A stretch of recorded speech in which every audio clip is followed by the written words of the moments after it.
Hi, இது KDP Tamil academy. நான் Amazon கேடிபியில் ஒரு 1 இயராக புக் பப்ளிஷ் பண்ணி சேல்ஸ் எடுத்துகிட்டு இருக்கேன். இந்த சேனலில் என்னுடைய எக்ஸ்பீரியன்ஸ் அண்ட் என்னோடய மெத்தட்ஸ் தான் உங்கள் கூட ஷேர் பண்ணிகிட்டு இருக்கேன். இந்த வீடியோவில் இந்த மாதம் எனக்கு ஃபிக்ஸ் பண்ண அமேசான் பேமெண்ட்ஸோ அண்ட் இந்த மாதம் இது வரைக்கும் எனக்கு வந்திருக்க ஆர்டர்ஸ் டீட்டெயில்ஸ் தான் வந்து பார்க்க போகிறோம். ஸோ நான் ஆல்ரெடி நிறைய தடவை அமேசான் பேமெண்ட்டை பற்றின வீடியோஸ் எல்லாம் வந்து எக்ஸ்பிளைன் பண்ணியிருக்கேன். 20th தான் வந்து பார்த்திங்கன்னா எப்போயுமே அமேசான் வந்து பேமெண்ட் ஃபிக்ஸ் பண்ணுவாங்க அப்படின்ட்டு. இன்றைக்கி வந்து பார்த்திங்கன்னா டேட்டு நான் அதை ரெக்கார்ட் பண்ணும்போது 23. ஸோ 20th அன்றைக்கி வந்து பார்த்திங்கன்னா எனக்கு பேமெண்ட் வந்து ஃபிக்ஸ் ஆகிடுச்சு. ஸோ இங்கே பார்த்திங்கன்னா தெரியும் 26/7/29 அன்றைக்கி உங்களுக்கு வந்து பேமெண்ட் வந்துடும் அப்படின்னு சொல்லிட்டு எனக்கு வந்து டாலரோட ரேட் வந்து 93.12க்கு வந்து ஃபிக்ஸ் ஆகிருக்கு.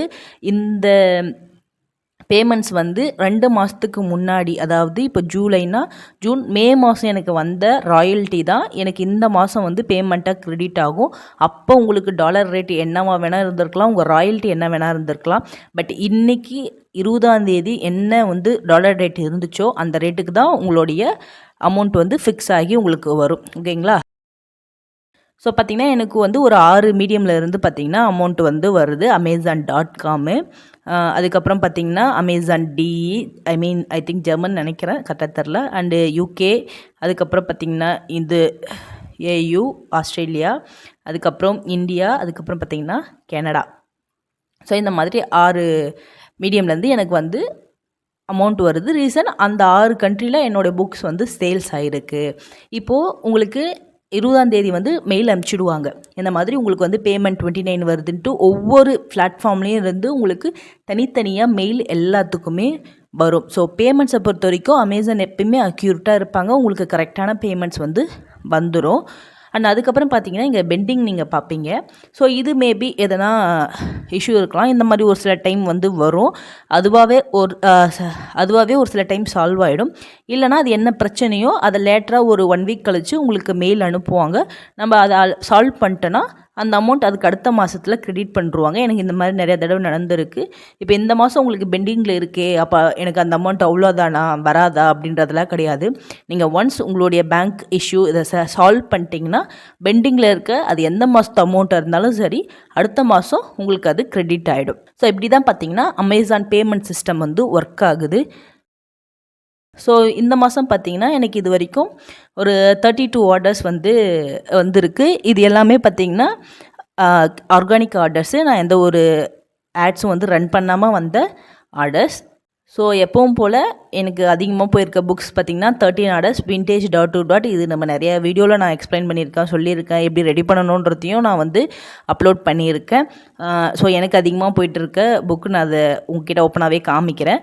ஸோ அப்புறம் பார்த்திங்கன்னா எனக்கு எந்தெந்த கண்ட்ரிலேருந்தெல்லாம் வந்து சேல்ஸ் வந்திருக்கு அப்படின்ற டீட்டெயில்ஸ் இங்கே இருக்கும். யுனைடெட் ஸ்டேட்ஸ்லேருந்து 18, யுனைடெட் கிங்டம்லேருந்து 7, கனடா, ஸ்பெயின், ஜெர்மனி, இதுக்கப்புறம் ஜப்பான், இந்த மாதிரி நிறைய கண்ட்ரிலேருந்து வந்து நமக்கு சேல்ஸ் வரும். ஸோ மேபி இப்போது இதை பார்க்கும்போது உங்களுக்கு ஒரு சிலருக்கு ஓகே நீங்கள் 1 இயர்லேயே இவ்வளோ வந்து உங்களுக்கு ஆர்டர்ஸ் வருதான்னு தோணலாம். இல்லை 1 இயரில் இவ்வளோ தான் உங்களுக்கு ஆர்டர்ஸ் வருதா அப்படின்ற மாதிரியும் தோணலாம். பட் என்னை பொறுத்த வரைக்கும் நான் வந்து இதில் ரொம்ப என்ஜாய் பண்ணி இதை பண்ணுறேன். ஏன்னா வேறு எந்த ஒரு ஆன்லைன் பிளாட்ஃபார்ம்லாம் சரி, ஒர்க் ஃப்ரம் ஹோம் வந்தாலும் சரி, எனக்கு அமேசான் கேடிப்பில் இருக்கிற ஒரு கம்ஃபர்ட்டும் நான் பண்ணுற ஒர்க்குக்கு கிடைக்கிற பெனிஃபிட்ஸு இதை தவிர வேறு எதுலேயுமே எனக்கு அந்தளவுக்கு கிடைக்கல. நான் இதில் ஒரு 100 ரூபா சம்பாரிச்சினா கூட எனக்கு அது அவ்வளோ சந்தோஷமாக இருக்கும்.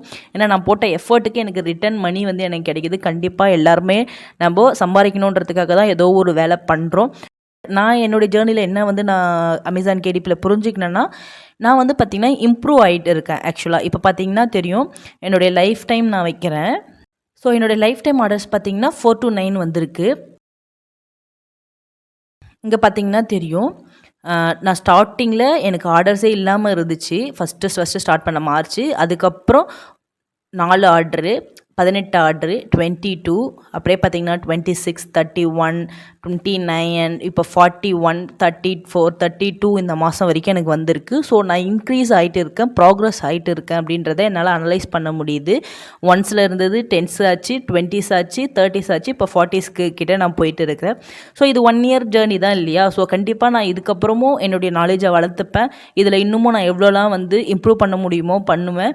ஸோ உங்களுக்கு நான் சொல்கிறதும் அதே தான். ஸ்டார்டிங்கில் மேபி உங்களுக்கு சேல்ஸ் கம்மியாக வரலாம், இல்லை சேல்ஸ் வராமல் கூட ஒரு சில மாதங்கள் இருக்கலாம்.